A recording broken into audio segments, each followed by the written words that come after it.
tous.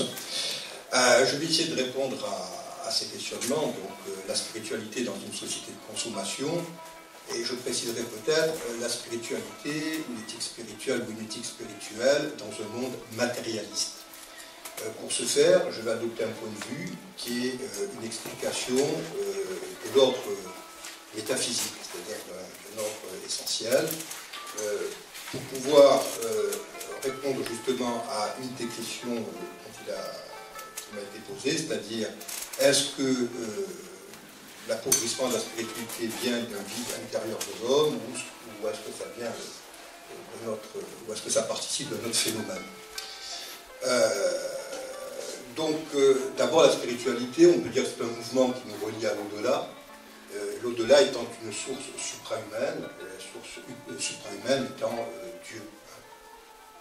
Le matérialisme, donc, je vais essayer de définir très simplement et d'expliquer ensuite un peu plus complètement.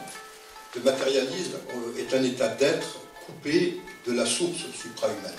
C'est l'individu coupé de la source suprahumaine et c'est le monde qui s'éloigne de cette source ou dont la conscience s'éloigne de cette source, pour être plus exact, puisqu'il n'y a en vérité aucun éloignement, puisque tout est un par définition et par essence, donc c'est une conscience qui s'éloigne de cette unité ou de ce principe d'unité. Donc là on pourrait dire que l'individu moderne, ou l'individu d'aujourd'hui, l'homme, tout simplement, l'homme dans le monde, même depuis son origine, vit comme une dichotomie. C'est-à-dire, il y a pour lui, pour nous, la vie de tous les jours d'un côté, et puis à côté, en plus, comme rajouté, comme surajouté, un peu comme une séance de sport en fait, la vie spirituelle.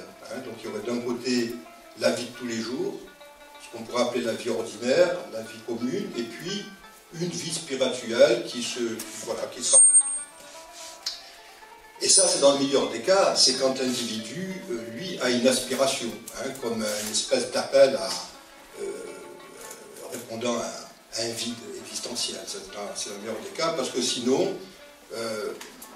quand il n'y a pas du tout d'aspiration, quand il n'y a rien à combler, en fait, la vraie vie, ce que l'homme va appeler la vraie vie, le réel, et ce qu'il y a au-delà, à côté de cette vraie vie, donc cette aspiration spirituelle et religieuse devient une espèce de divagation. C'est-à-dire, ça n'a plus aucun sens.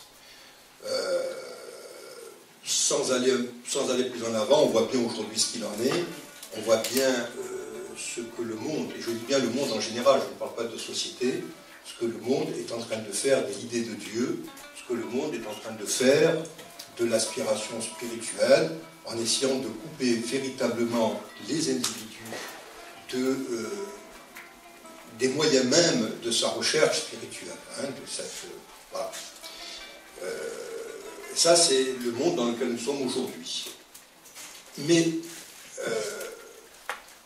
cet état, donc, est véritablement cet état de coupure avec l'au-delà, j'allais dire, est véritablement une monstruosité, puisque c'est la normalité des choses, nous allons voir pourquoi par la suite. Alors c'est en essayant de m'expliquer à moi-même ce phénomène que j'ai pu apaiser une certaine perplexité que j'ai eue.